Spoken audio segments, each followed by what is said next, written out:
This week on RaceChip Insights. Guys, I have to say it again, another week, another V8. Yeah, it's a fast family car. As mentioned in the intro, we're going to show you a little bit more about the development process behind the scenes and so on. We do have a tool which we call Service Tool. There will be a little bit more performance as usual on those guys.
Welcome back to our channel, guys. Today we're gonna have a look at the brand new Audi RS6 Avant with 600 horsepower in stock, which for the first time ever finally also comes to the United States. So we're going to measure the car in stock on our dyno to see if it actually got the 600 horsepower or not. And in this episode we're going to show you a little bit more about the development process behind the scenes, how much work it actually is, and of course after that we are measure the tuned version on our dyno as well, and we're going to the Autobahn and measure it 100 to 200. So let's do that.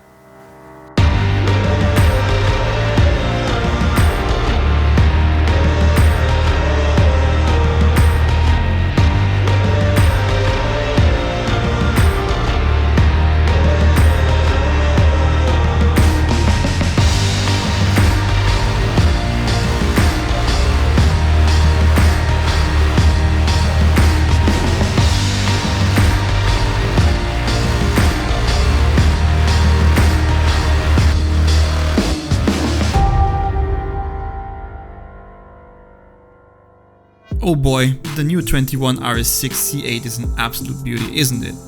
And as far as I know, for the first time available also for the US market. I know, Avants are usually not really popular in the US, but can you make an exception for the 21 RS6? We're talking about a 4.0 V8 turbocharged engine with 600 horsepower and 800 Nm of torque in stock. 0 to 100 in absurd 3.6 seconds. And you can use it 100% as daily family car without any limitations and a good amount of space in the trunk. While the normal RS6 C8 is not really that attractive, if you compare it to its predecessor, the RS6 C7, which was really a beautiful car even as non-RS version, the new RS version is stunning. Why is that? Well, Audi changed basically every part of the body, only the roof and the rear doors are the same as on the non-RS version. The RS6 is 40mm wider on each side and is using basically a modified front from the RS7. Enough of the talking, let's figure out if the engine can keep up with the stunning design.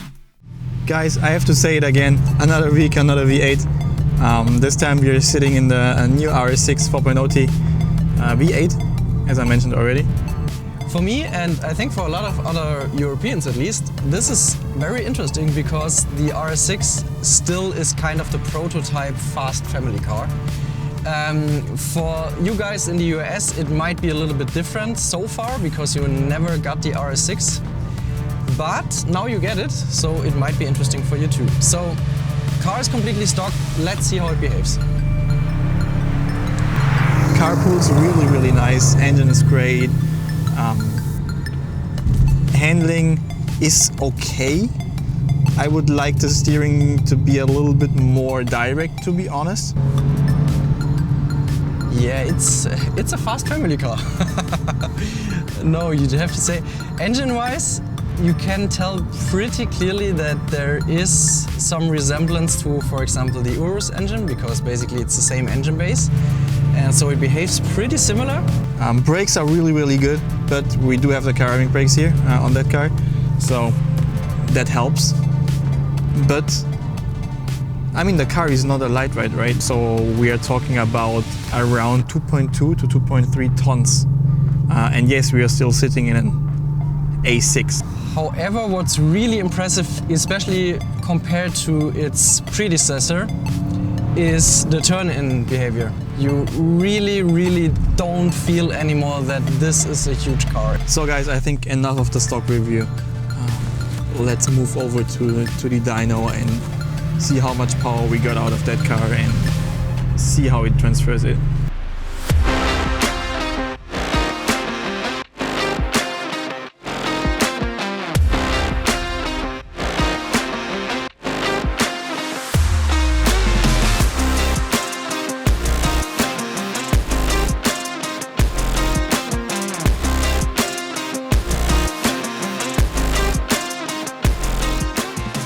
Guys, welcome back to our dyno with the RS6 V8 4.0T. As you can see, engine design is really nice, looks really good. And this is not the same engine as in the previous RS6, we have to mention that. This is the same engine family, which is also in the Lamborghini Urus.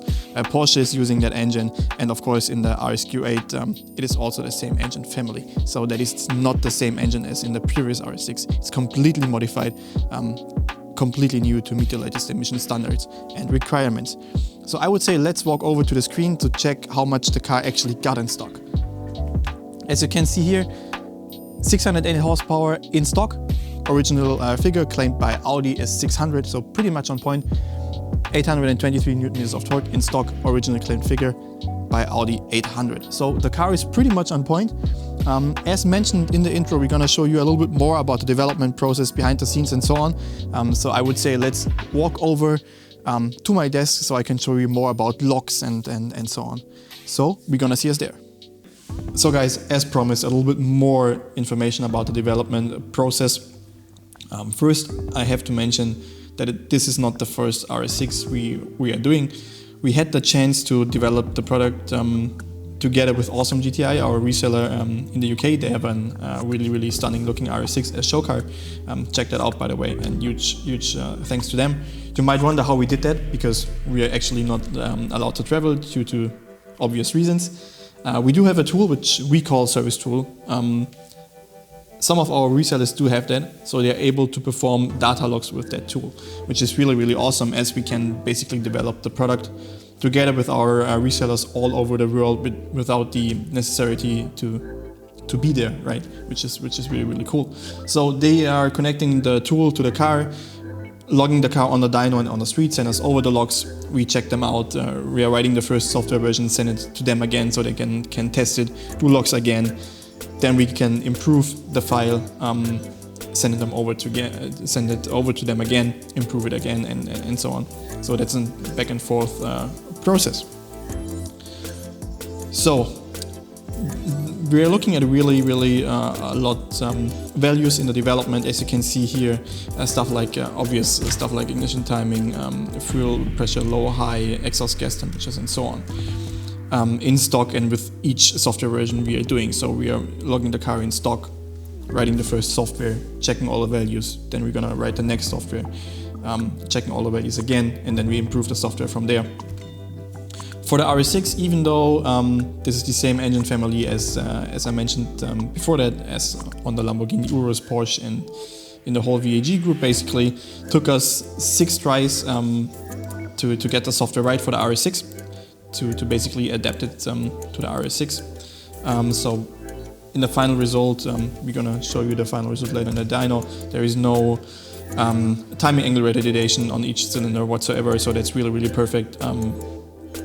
And as I mentioned, it took us 6 to 7 tries to get that right for the RS6. We ended up at car is running around 1.9 bar in stock. With the optimization we did for it, it's running now 2.1 to 2.2. Final figures we're gonna show you later on the dyno. I would say let's move over back to the dyno to check out at how much horsepower we actually ended up.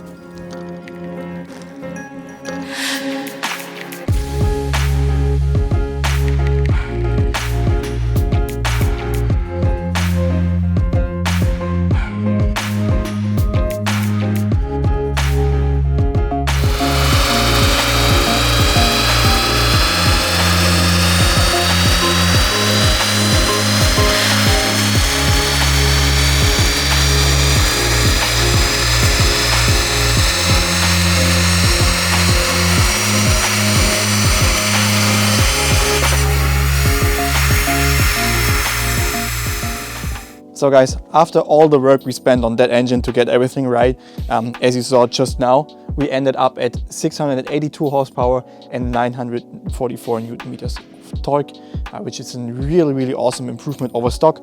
The car got a really low mileage, so I would say if the car got like around 4k kilometers, there will be a little bit more performance as usual on those cars. So what you can see on the screen now, thick line is the tuned version, thin line is stock, orange is torque, red is horsepower, blue is real horsepower. So we have a really awesome gain, again all over the RPM range. So I'm really looking forward to see how fast the car actually is, 100 to 200, and if it's even faster than the previous RS6. So I would say let's move to the Autobahn and find it out. So back on the road in a tuned RS6 with now about 680 horsepower, let's see how it performs.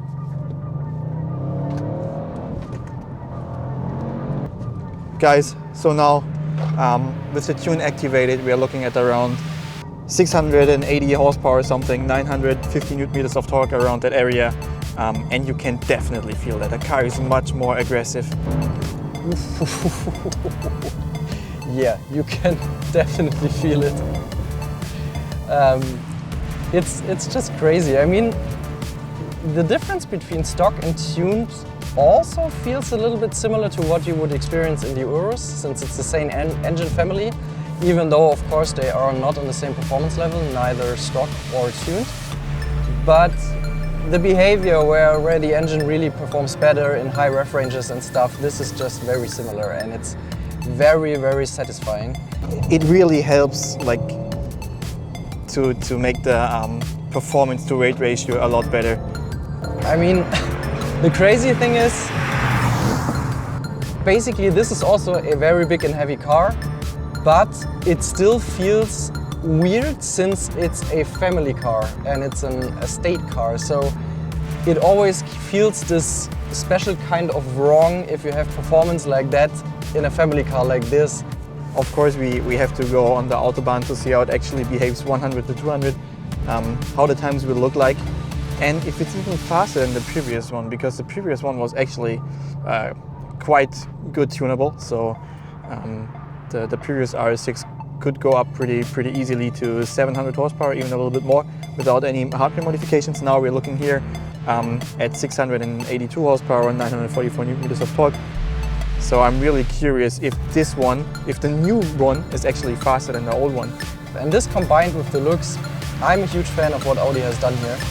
As some of you guys might remember who follow our channel for longer, is that the previous generation RS6 was already pretty impressive from 100 to 200 kilometers per hour. And I think this might be even faster. So let's head to the Autobahn and see how it performs. Let's go.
RS6 the fastest car in its category?